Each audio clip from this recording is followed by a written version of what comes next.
Welcome to the Geniuses of Copywriting podcast, a peek into the minds and strategies of the world's greatest copywriters, marketers, and persuasion experts. And now, here's your host, Brian Casangina. Hey everyone, welcome back to the Geniuses of Copywriting podcast. I've got a great, really interesting guest who I'm really looking forward to touching base with here and really extracting all the nuggets of information out of this man. He is a copywriter who you may not have heard of, but he's really kicking some great goals in the industry. He's responsible for well over $558 million in sales. And he's got some of the most amazing testimonials from some of the gurus in the industry. So that really tells me a lot about how he works and just how good he is. And so I think you're in for a real treat, because as we were discussing just before we came on air, Michael, it's all about giving people the meat and really giving them value for the call. So that's what I'm really looking forward to. So I'd like to welcome Mike Pavlish to the podcast. Thanks for coming on. How are you today? Magnificent, Brian. Thank you. Yeah, it's a real honor to have you on because you're one of those guys who has really got that spectacular track record behind you. I mentioned some of the gurus singing your praises, but I wanted to hear it from you. For those of who are listening to the podcast who may not have heard of you, tell us a bit about how you got started and how you got to where you are in your career today. Okay, let me keep this short and sweet so I don't bore anyone, so we can get to making listeners some money. I started as basically a kid entrepreneur and started in business very young and built up a couple businesses and sold them. And the way I did that was through copywriting. I was kind of born a salesman, copywriter, persuader, I think.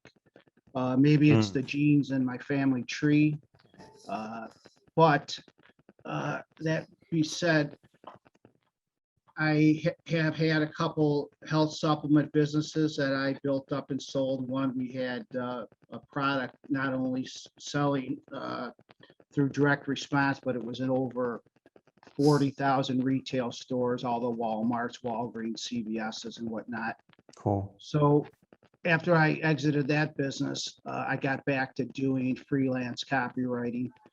Now I specialize in writing long form sales letters and video sales letters, selling health supplements. And I write for a lot of the most successful companies in the world, like Agora, Organics, Healthy Directions, Fight Age Labs, Trugenics, Relaxium, Revealed Films, Healthy Back Institute, Up Wellness, Whole Tones, Meaningful Beauty, and a lot of smaller entrepreneurs who are growing fast and sell supplements online. Yeah. And my specialty, what I go for is front end promotions that the goal of is to sell at least $10 million to $20 million of a supplement from the sales letter for that product. Yeah, that's really fascinating because one of the things that a lot of listeners to this show are, and a lot of listeners to this show are sort of medium to advanced copywriters and offer owners and people with a supplement offer, people with different offers, is getting those front end sales. What is the biggest secret that you have? What is the number one technique that you have, a strategy or whatever, to ensure that just in general, if you're writing a sales letter, this is how you ensure that more projects are winners than are not. Okay, well, I've been doing this now about over 30 years, and the one thing that always jumps out to me is that when you are selling a supplement, let's focus in on something specific so it's easier for the listener to follow this and learn from this. Let's say we're selling a supplement that helps a person that has joint pain have less pain. So it's a joint pain relief supplement. Yeah. By the time somebody sees my sales letter or video sales letter, they've tried, and I know this from customer surveys and just from a lot of experience in selling dozens of these, they've tried probably literally or a dozen different products for their joint pain. They've been to the drugstore and they've tried the Bengay and the Icy Hot. And of course, they've tried ibuprofen and Advil. And they've probably tried and bought several supplements online. Yeah. So they read whenever they get a joint pain sales letter in their Facebook feed or in native advertising, they read it. So by the time they see my sales letter or video sales letter, they are informed, they're knowledgeable, they've seen it all, they've heard it all, and they're skeptical. So unless my sales letter has something unique and different that they have not heard before, it doesn't stand a snowball's chance, and you know where, of getting through their first layer to sell them, which is their attention, to get their attention. I'll give you an example. Actually, here's one that's just in front of me on my desk. So this is for a, I'll just jump over it. This makes it really easy to understand. This is for a vision supplement. So this is someone that has eyesight, vision troubles. So they're seeing all these supplements to sell them to improve their vision. So, and they're seeing all these boring headlines, here's a natural supplement to improve your vision, lutein, and all these ingredients. So I did a lot. The key is you have to find a unique mechanism, something that's going to excite them that they haven't seen before. So my research found something so I start out the letter with, what if I told you that staring at a red light for just 3 minutes a day could dramatically improve your declining eyesight? So that's something they haven't heard before. Yeah, it's definitely something that I haven't heard before. Yeah. Well, I didn't believe it at first either, but it turns out it's true.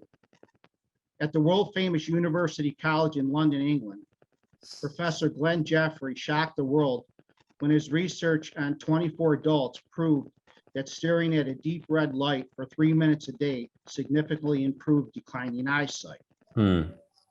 And all the study participants were over the age of 40. The reason why this red light improved vision so much was because he discovered that your eyes are like an iPhone camera. Your eyes and the camera on your iPhone both work great as long as you have enough battery power left for them to run. And it goes on and on about how your retina and your eyes need enough electricity. Yeah. So the whole key and why this would be successful and a big winner is because I had a clock timer on my research on this, and it was 14 hours and 26 minutes to find in Science Daily. I found this research study. It took that long. And then to explain it in a simple way, a powerful way. So a lot of, I think, success is just hard work and going through study and using your imagination to come up with something that's unique, different, exciting.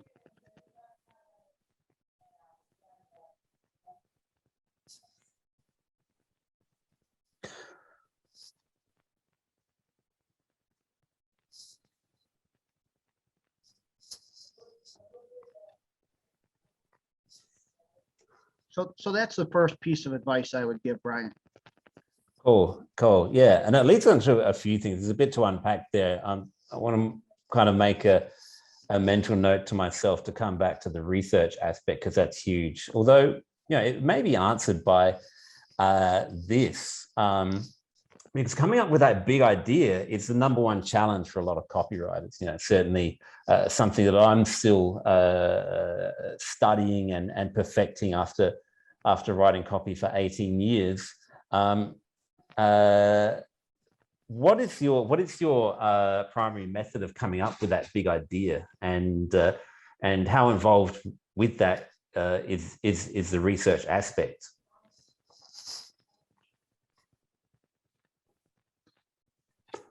I think it's pretty much everything, the research aspect,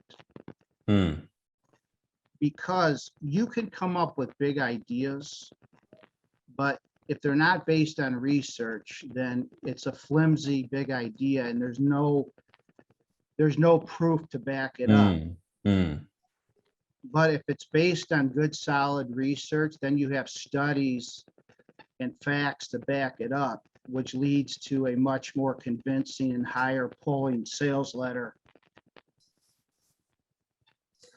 Yeah, and I mean, you did mention for that project, you spend over 14 hours on the research. Is that the kind of work you need to put in to actually find that one big idea that the whole campaign is based around? Is that more than usual or less than usual, or is that like a fair indicator of the kind of workload you've got to put in to really come up with these winning ideas? It's not unusual at all, because even if you find the big idea sooner, it may take a lot of time to boil it down and explain it simply, because if it's a lot of science, you have to really go through many revisions and edits to boil it down, where the average Jim and Jane will find it elegant, simple, and powerful and convincing. Yeah. So like when you hit on that big idea, and I imagine in the supplement industry, there's a lot of medical speak and jargon that you have to sort of filter down to the average reading level. How do you go about that process? You mentioned you do a lot of revisions and obviously a lot of rewriting. How do you boil it down to something that's easily understandable, but still carries the power of the message you want to communicate? Metaphors help a lot.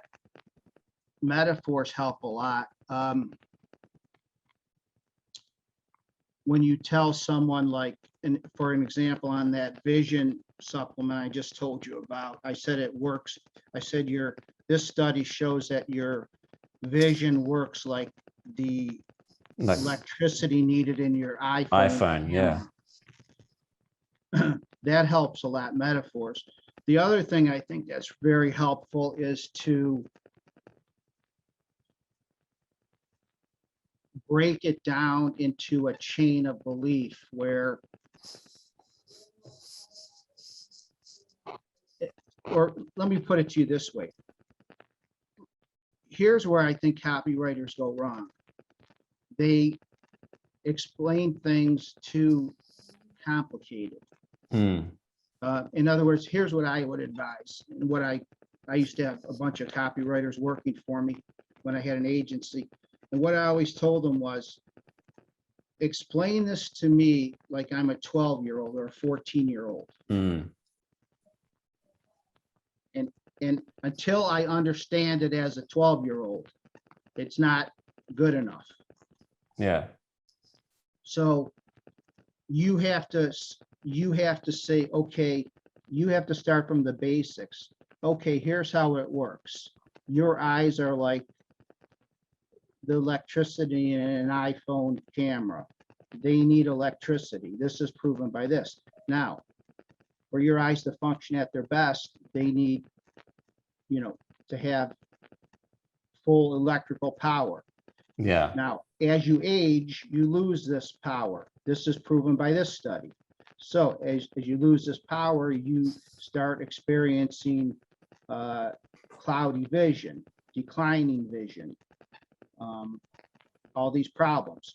But you can restore your vision and stop it from declining and even increase it, without eyeglasses or surgery, possibly by increasing the energy-like power of it by adding these nutrients. And this is proven by these studies and this study and this study. So you have to break it down simply into like a 1, 2, 3 fashion. Yeah. Yeah, that makes a lot of sense because the average reading level in the Western world is something like 6th grade or 8th grade, depending where you are, and it's something that I've heard people talk about before. But I think you explained it really well there. Just say it as simply as possible. The metaphors are a great way to do that. And I noticed that when you started reading out that copy, they used the iPhone metaphor. Mm-hmm. Yeah, and even people that are more intelligent than the 4th grade level, they're busy, they've got a stack of things to do. They don't want to have to use their brain power. Yeah. Figuring out, they want something that's simple to get through and read and easy to look at and easy to read and easy to understand. Yeah, exactly. Like someone like you or I who have a higher reading level than that, it doesn't mean that we want to sit there and dissect a complicated block of text. We appreciate it when people explain stuff in simple terms to us, so we can just get it straight away and get on with our busy lives. Right. Exactly. Yeah. So now that example I gave you started with the unique mechanism because I just wanted to explain how I think that's lacking in almost all the copywriting. I see that there's something that's different and differentiates the product from the common product. But a lot of my sales letters and video sales letters for supplements that I write start out with a dramatic story because I find that usually outpulls, has higher conversion rate than a mechanism lead like the one I gave you before, like for a sleep supplement. I wrote a lead that's a big winner. Mom, grandpa almost mommy, grandpa almost shot me last night. And that's because grandpa didn't get any sleep and he heard a noise from his granddaughter in the kitchen and he got his gun and he went and he almost shot his granddaughter because he has insomnia and he can't sleep. So we used to start off with a shame dramatic story in the middle of the action, or here's one for a back pain relief product. Help, someone call 911. I think I broke my back. Yeah. Or for here's one for a skin cream to look younger. When my boyfriend bought me a Botox gift card for my birthday yesterday, I knew our relationship was over. Yeah. Yeah, I've noticed that about a lot of really high converting VSLs and sales reps. They started that high point of the story, the dramatic point of the story. It's something that Chris Haddad talked about when he was on the show a while back as well. And he's also a master of this art. So yeah, it's no surprise to hear you say that usually outconverts a unique mechanism driven lead. Yeah, story leads usually pull the best, but not always. Whenever I write a new sales letter, I always give the client three new leads. Yeah. 3 leads to test. Yeah. One's a mechanism lead, one's a story lead, and one's another type of leads. So that's the big secret as well, and this is something that Ted Nicholas, of the great Ted Nicholas, late great Ted Nicholas, said to me when he was in in Sydney a long time ago for an event, you know, that he bats like 8 out of 10, which is incredible. But even he doesn't write a winner every day, every time. So you know, we never seem to know with 100% certainty what's going to work. It all comes down to the testing, which is why I think it's a great idea that you create these 3 different leads for clients to test. Right. Well, it's all about increasing the batting average, increasing the odds of a big winner. Yeah, and that's what gets you those repeat clients, isn't it? You know, when you write one winner for them, they want you to write another one. Yeah. I may not be good at getting clients, but I think I do pretty good at the ones that you have. Well, you don't need too many when you can write these kinds of winners. You can write your own paycheck. And if you're not running an agency, you know, you just live on a few like I do. Right. Yeah, you know, but it's, you know, I have too much work now. Actually, I'm too busy, have been for many years, because usually the top direct response marketers usually have found through experience that it pays to hire the top direct response copywriters, because the batting average is so much higher. They don't have to babysit them. They get a much higher win percentage. And when they do get the big winners, much higher, much more often, they're bigger winners. They're grand slam home run winners. Yeah. They don't have to rewrite. They don't have to lose all their money testing things that don't work, and the opportunity cost lost and whatnot. It's funny, though, that I was talking with a client of mine who went through the thing of, you know, started with hiring lower price copywriters, and not working. You know, we grow up and our parents teach us, and rightfully so, that when you shop for something, you always shop for the lowest price, right? Like, let's say you're shopping for copywriters. Yeah.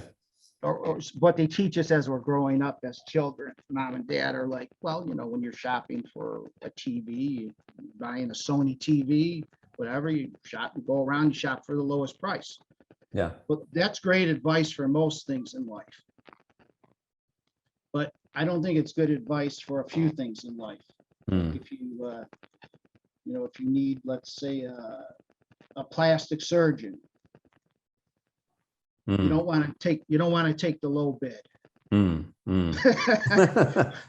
don't want to go to the bargain basement guy.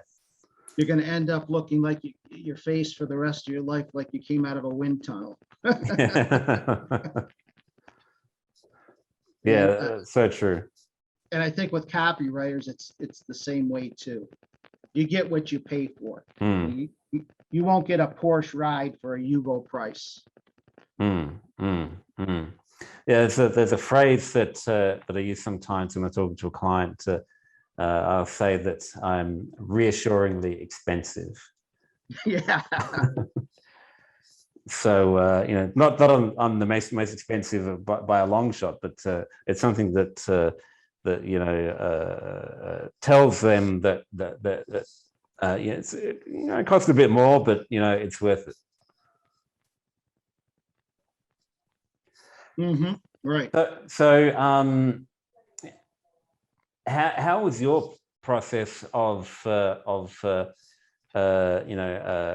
raising your fees? Because this is a big thing that a lot of copywriters have a problem with, as you know, charging what they're worth. Did you kind of wait until you had some really good home runs on the board, or did you sort of put yourself out there at higher fees, and do it that way? Or how did you approach that whole thing? I think, looking back, I probably did it based on the results I had, like that I got for clients as I was, more successful. Yeah.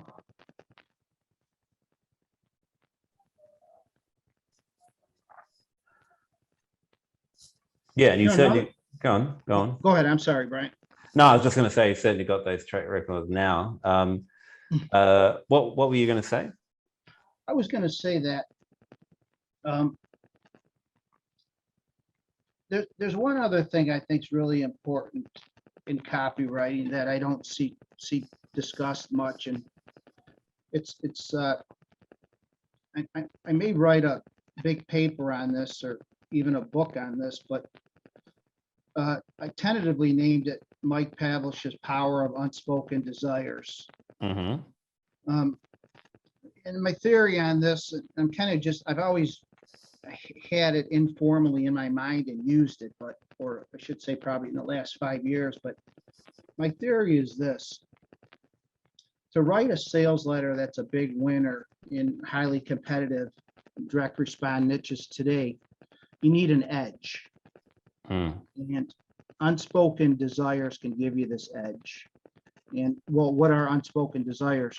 Well, they're customer benefits that are not found when you use traditional market research methods. Yet they're the most powerful motivating reasons why people buy a product. For example, and the reason that they're not found using Google searches or in Reddit forums or by asking customers is these unspoken desires are too embarrassing for a person to admit in public, or they're not always politically or socially correct, or they don't make a person look like a perfect person to other people, or they're too embarrassing to admit, or they're too personal to reveal, or they're unable to even admit to themselves, or they're unconscious desires the customer may not even be consciously aware of. And I'm going to give you some examples, a list of specific examples here in a second. But if you find and use these unspoken desires in your copywriting, you can get a huge lift in your conversion rates compared to the average copywriters who are only using traditional customer benefits found by using traditional research. Yeah. I'll give you an example. Almost no research from forums will say socially unacceptable things like a person wants to get back at their ex-spouse, or they want to finally beat their friend at tennis or golf who always teases them. Yeah.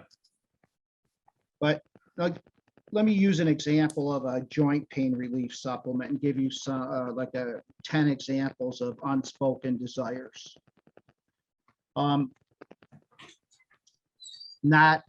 And I'll just run through them. Not feel humiliated in front of friends and family because of the pain grunt sounds I make.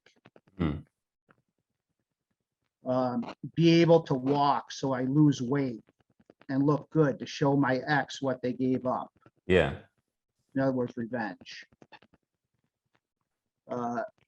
Dan Kennedy talked about this a lot. Him and I had a lot of discussions about the dark arts or the dark emotions, as we called it.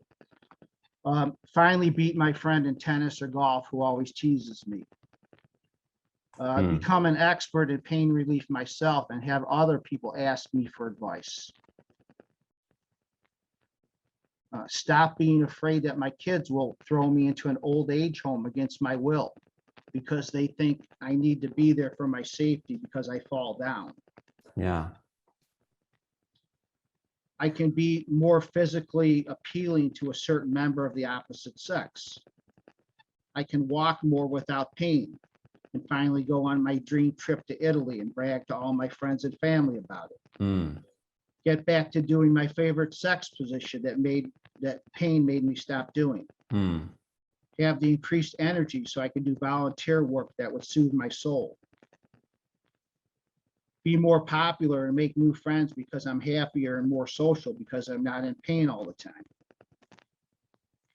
And my secret opiate addiction or alcohol addiction caused by my pain. Yeah. That's a big one. Stop treating my spouse and family so badly and hurting them with my anger and temper caused by my pain. That's a big one. But these kind of unspoken desires will never come out in will rarely, if ever, come out in traditional market research. So how do you find them? Well, yeah, that's the key. I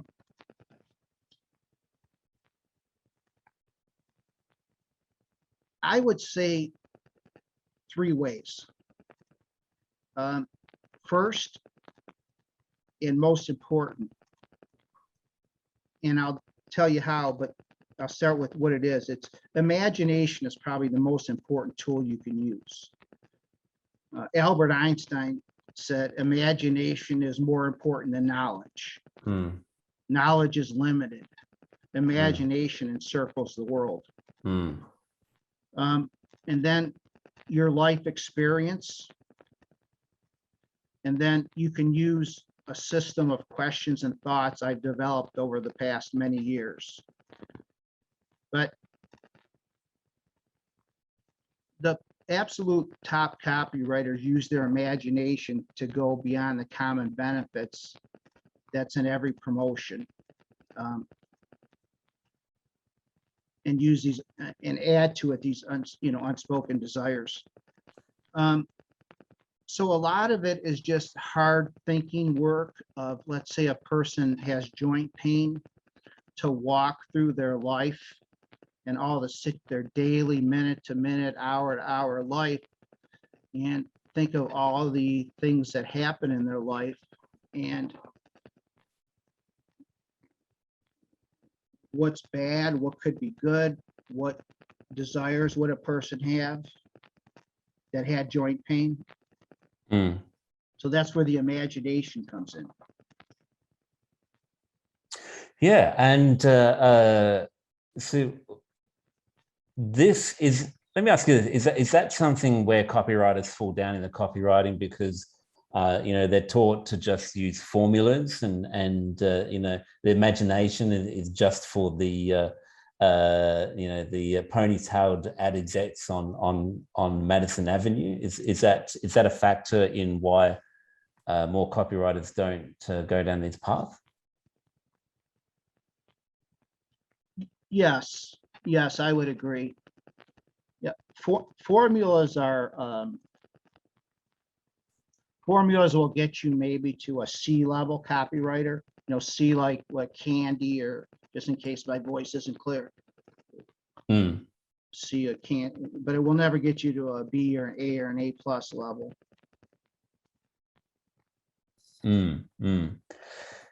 Is the imagination aspect of it something that comes naturally to you, or copywriters and train, or is it something that you've consciously worked on? Is there any strategy you've used to develop that? Imagination. Yeah. One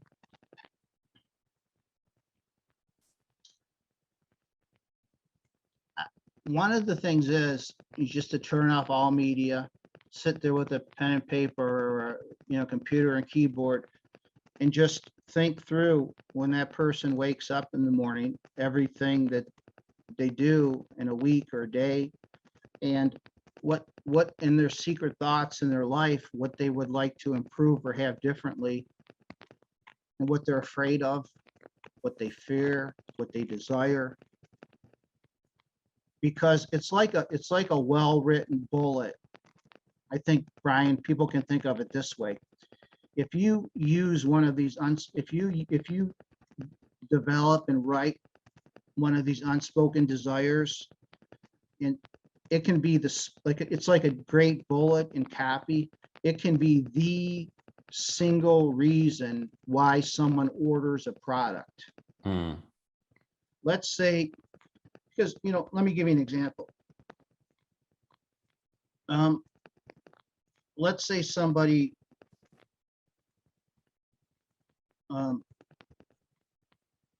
okay, it's hard for people to admit that their joint pain, is making them crabby and maybe mean and unkind to their spouse and kids or the family.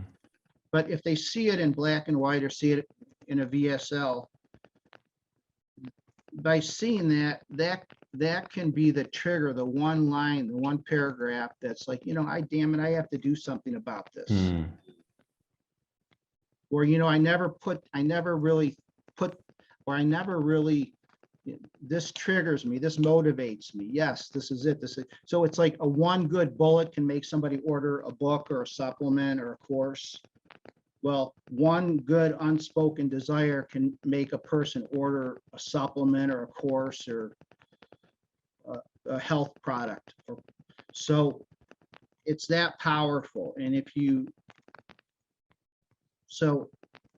using these unspoken desires can provide a significant increase in income in response. Another trick I use, I hire a psychologist who works with people who suffer from the health problem I'm writing the sales letters for. I mean, obviously I can't target it that specifically, but I have a few different psychologists I work with. It's like one works with older people. So, Brian, people reveal everything to their trusted therapist. So if I'm writing a video sales letter for a joint pain relief supplement, I'll consult and hire with a psychologist who works with older people because older people have joint pain. And the psychologist will anonymously and compliantly tell me what the unspoken desires of that target market are.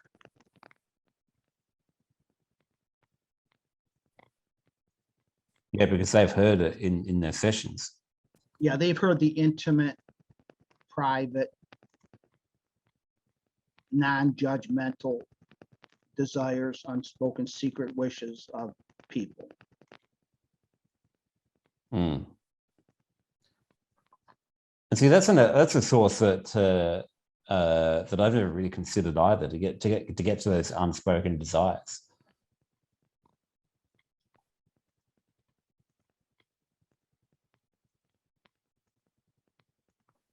Yeah, it's very powerful. Yeah, no doubt. Because like you just said, the patients have poured their heart out on the couch in these sessions, so that they know it all. And of course, it's going to be anonymous, but they've got that insight that you really need. Right. So, what happens next? Say you've got a list of these unspoken desires that you've got from that source and others. You made a list. How do you translate that into powerful, hard-hitting copy in a sales letter or VSL?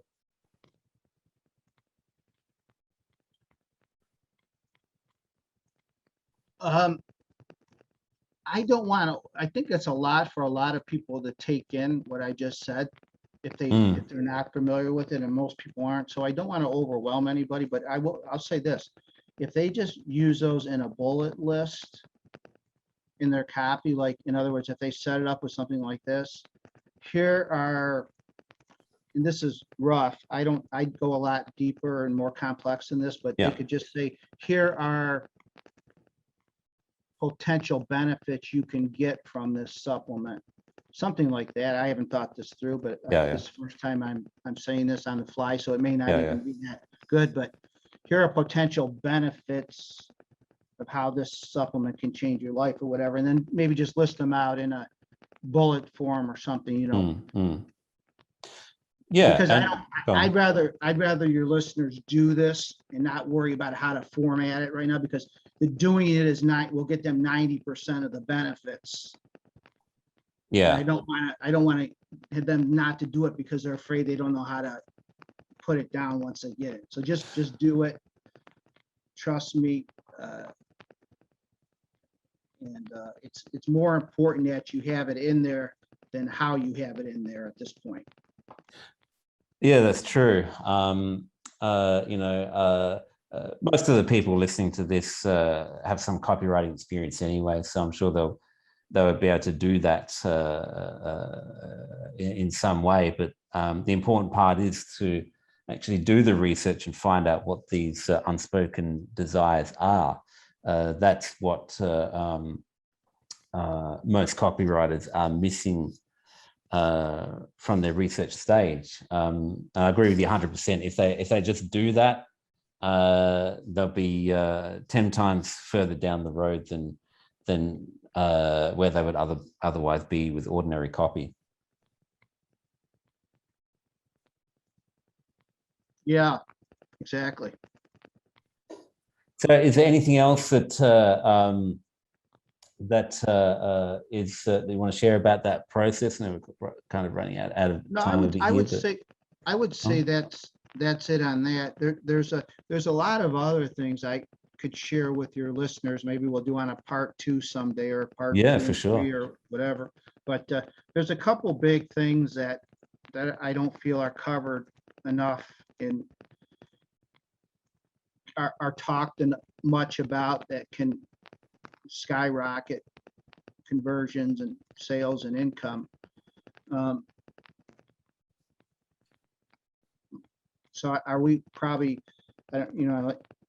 time, we're kind of time restricted at this point, but so we could talk about those at another time, but well, we could probably talk for another episode here and talk for another 45 minutes, an hour, pretty easily. Oh yeah, but, I could talk for days about all these little tips and techniques. So if the listeners want to, or if you want to, or if the listeners want to hear more, just let me know. And yeah, I tell you the truth, I've refused to do. I haven't honored podcast requests in many years or at all in the past. But this is, I've gotten really angry at the quality of information that I see today on social media, and I figured, well, it's about time to come out and get a little public, because with Facebook and so all the social media, there's so much bad advice out there today. Yeah.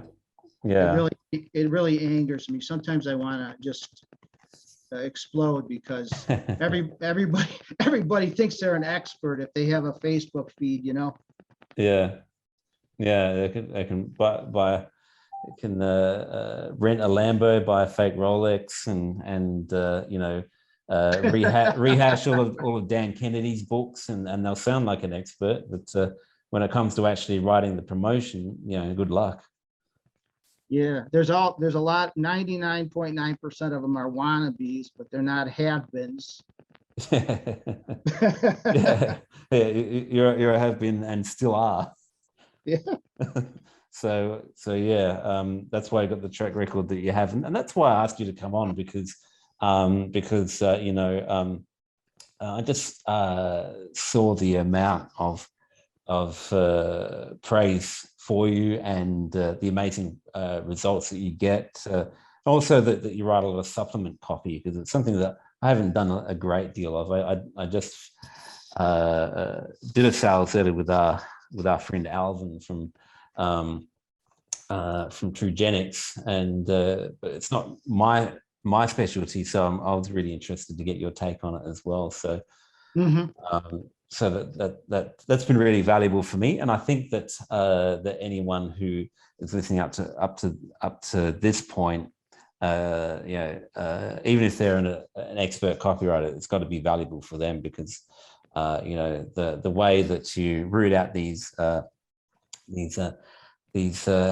unexpressed wants and needs and desires that you've been talking about, is obviously the key to creating that hard-hitting copy that really connects with people, rather than just saying here's benefit A, B, and C, like you'll find in any sales letter template that you can buy online. So that's very powerful. Good. So yeah, let's do this again for sure. I will get this episode sorted, and then we'll figure something out. In the meantime, I know you've got a lot to share with the listeners as well. Where can they find out more about you? Where can they follow you? Okay. I have a website, mikepavlish.com. Yeah. And on that website, there got to be at least 20 samples of long form sales letters and video sales letters and emails I've written that sell nutritional supplements. And so hopefully they're welcome to look at that, and hopefully that'll be helpful. It's mikepavlish.com, MIKE, and then the last name is spelled P like Paul, A, V like Victor, LISH.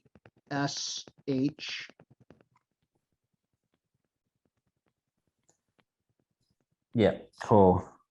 Yeah, and that's really valuable in itself, because most copywriters, you don't get to see any of their work unless you're like playing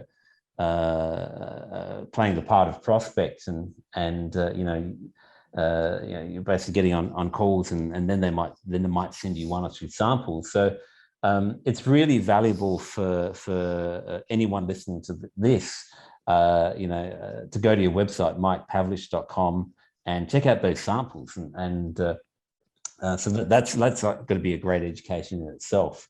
So if you're listening on iTunes, go to mikepavlish.com, PAVLISH.com. If you are on the geniusesofcopywriting.com website, I will put the link to Mike's site below this episode. So make sure you click on that. I've seen his site. It's very nicely done. No annoying pop-up windows or anything. It's got all those awesome samples on there, and you'll see some of the biggest experts in the game who are singing his praises. So it's well worth a visit. MikePavlish.com. So go and hit up his website now, because that's something that most copywriters, they don't go to the extent of doing that and just putting that out there for free. All these amazing copy samples. Usually they'll release a $9.97 course, and you have to buy that to get the swipe files. So it's an awesome resource, Mike. So thank you for that. Sure, Brian. Been a pleasure. Yes, same here. Enlightening for me too. Can't wait to have you back on the show at some point in the near future. Like I said, I'll get this episode up, and then we'll talk. Anyone who's listening to this, again, go to mikepavlish.com. Most copywriters don't bother too much with their websites, but this one is well done. It's worth going to. mikepavlish.com. Thanks again for coming on, Mike, and we will have to talk again in the very near future. Okay, will do. We'll talk soon. Thank you. Bye.